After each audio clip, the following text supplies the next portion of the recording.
Ote mag lit kod kuyo imedo chiw gi oganda kaluwore gi tho mar jadolo Gilbert Deya mar kanisa mar Gilbert Deya Ministries manotimore Odhiambo manyoro. Jadolo Deya ma kanisa ni e piny mar Ingresa ne umbe olandore higa mar 2000 bang' kane odonjne gi ketho mar ohand nyithindo kokalo kuom kanisni mag kama ne owacho ni olemo ne mine maonge nyithindo mondo oyud nyithindo e yo mar uno. Lydia Okeyo nigi ler mar wachni.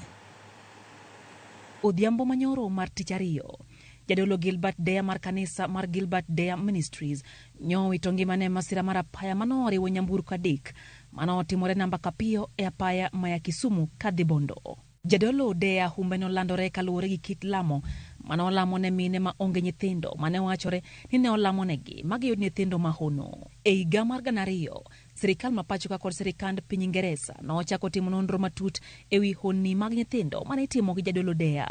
Nonro no bang'e ne oduogo yango ni jadolo no ne donjore e ohand nyithindo mane iduogo iloko ni gin nyithindo mahono. E higa mar 2004, doho mamalo ma piny Ingresa nogolo ng'eto e bura moro manoyango ni nyathi moro manolieki ni noyude yor hono ne okwal kendo min mare manomiyego nomi chik mondo mi owuondre ni mano nyathine manoyudo e yor hono. Min ode Mary Deya, ma bende ong'ere kaka Ida, ne omaki e boma Nairobi kendo nong'adne bura ewi kuo mar nyathi ka oyawo osiptal moro. Nonro matut manotim mar nyinyo mag del kata DNA ne oduogo yango ni nyithindogo mane yudo e Gilbert Deya Ministries ne ok mag minego, ka bende achiel kuom jokanyo e kanisano ne oduogo yango ni honni mag nyithindogo ne ok adiera. E higa mar 2013 ne ochako donjne gi ketho mar timo anjao, kata kamano ne oduogo we thuolo higa mar 2014 bang' burano nowit kucha.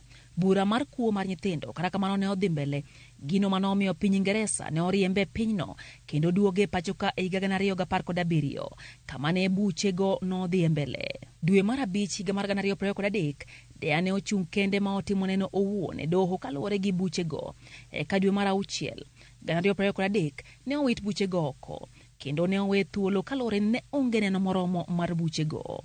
I'm acquitted on this kind of burden, a yoke on my shoulder which has been putting me into a dilemma, not working, not making also the headway.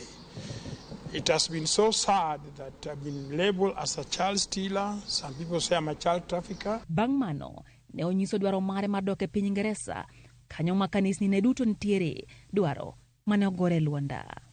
Lydia Okeyo, Ramogi TV.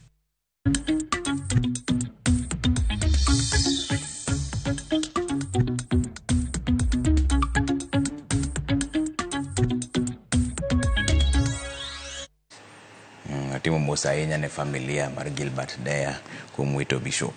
Wadhi mbele gi weche manyien ma